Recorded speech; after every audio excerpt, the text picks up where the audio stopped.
Je fais remarquer une chose pour ceux qui penseraient que c'est un patriote. Jamais un patriote n'est pour la guerre civile. La guerre civile est toujours l'intérêt d'un tiers et d'un étranger. Toute guerre civile introduit l'étranger dans les affaires d'un pays. Quand une guerre civile a en outre un principe religieux, elle prend un caractère international.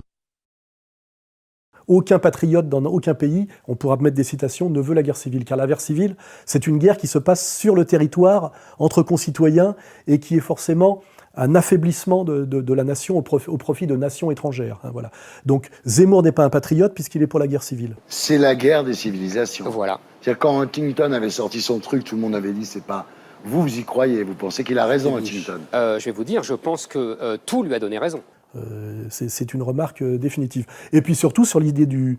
Pourquoi il montre du doigt les musulmans et pas notamment les délinquants d'origine africaine, c'est parce qu'en fait, le projet, qui est le projet Kalergi, qui est le projet qui correspond à Calais et derrière lequel il y a le Soros, le corélégionnaire Zemmour, ce n'est pas... c'est à la fois de lutter contre l'islam, mais ce n'est pas de lutter contre le métissage. Qu'en fait, qu'est-ce qui est reproché aux musulmans ?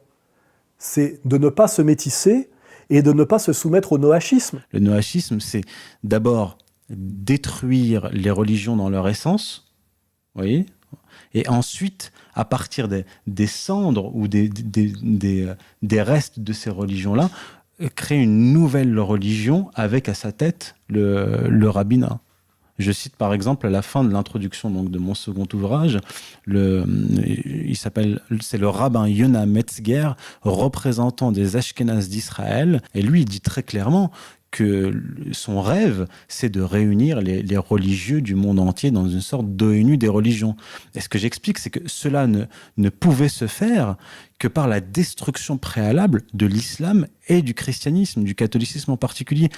Qu'est-ce qui est reproché aux musulmans ? C'est de ne pas se métisser et de ne pas se soumettre au noachisme, c'est-à-dire de ne pas se comporter comme des blacks, d'une certaine manière.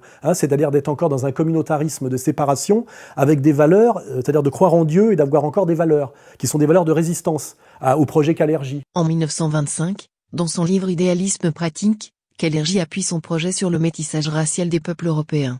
Il écrit « La race du futur, négroïdo-eurasienne, d'apparence semblable à celle de l'Égypte ancienne, remplacera la multiplicité des peuples par une multiplicité des personnalités. De l'européenne humanité de quantité, qui ne croit qu'aux chiffres, qu'à la masse, se distinguent deux races de qualité, la noblesse de sang et le judaïsme. Dans ces deux races avantagées et hétérogènes réside le noyau de la noblesse européenne du futur. Selon lui, le socialisme, qui a commencé par l'abolition de la noblesse et par le nivellement de l'humanité, culminera dans la production de la noblesse, dans la différenciation de l'humanité entre un peuple métissé et une élite sélectionnée par eugénisme. Donc, je le dis bien pour les patriotes qui sont suffisamment stupides pour penser que Zemmour est leur maître à penser ou leur chef de file, le projet voulu par la communauté musulmane, organisée, toute puissante en France, qu'on peut appeler le sionisme si on veut tourner autour du pot, c'est la haine du musulman, la guerre civile et le métissage. Godfather of the European Union, Richard Coudenhove-Kalergi, published the plan for a united Europe and the ethnocide of the peoples of Europe. The encouragement of mass non-white immigration was central to the plot. Since then, an unholy alliance of leftists, capitalists and Zionist supremacists has schemed to promote immigration and miscegenation with the deliberate aim of breeding us out of existence in our own homelands. As indigenous resistance to this human genetic modification industry grows, the criminal elite seeks new ways to camouflage their project. First, their immigrant pawns were temporary guest workers. Then it was a multiracial experiment. Then they were refugees. Then the answer to a shrinking population. Different excuses, different lies. And asylum is just another one. But the real aim stays the same. The biggest genocide in human history. The final solution of the Christian European problem.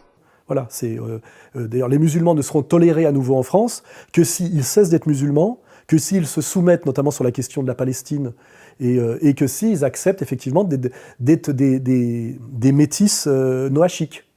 C'est clair et net. L'Europe a besoin de migrants. Elle en a besoin de façon vitale pour payer les retraites de ceux qui travaillent. C'est ça qu'on appelle, nous, l'économie positive, c'est-à-dire travailler dans l'intérêt des générations suivantes. Aujourd'hui, des réfugiés venus de Syrie, d'Irak, de Libye, d'Érythrée, de Somalie, du Soudan, veulent échapper au chaos. Le débat sur l'opportunité ou non de leur tendre la main est indigne de notre histoire et des valeurs universelles portées par la République. Les accueillir n'est ni un fardeau ni une invasion. C'est une obligation juridique et un devoir moral. On ne leur demandera pas de partir. Hein. Je vous garantis qu'aucun musulman d'autorité sur la France ne veut que les musulmans partent. Ils veulent juste qu'ils se soumettent à leur projet de domination, c'est tout. Et ils se font tirer les oreilles uniquement parce qu'ils respectent leur père et leur mère et qu'ils croient encore en Dieu. C'est tout. Hein.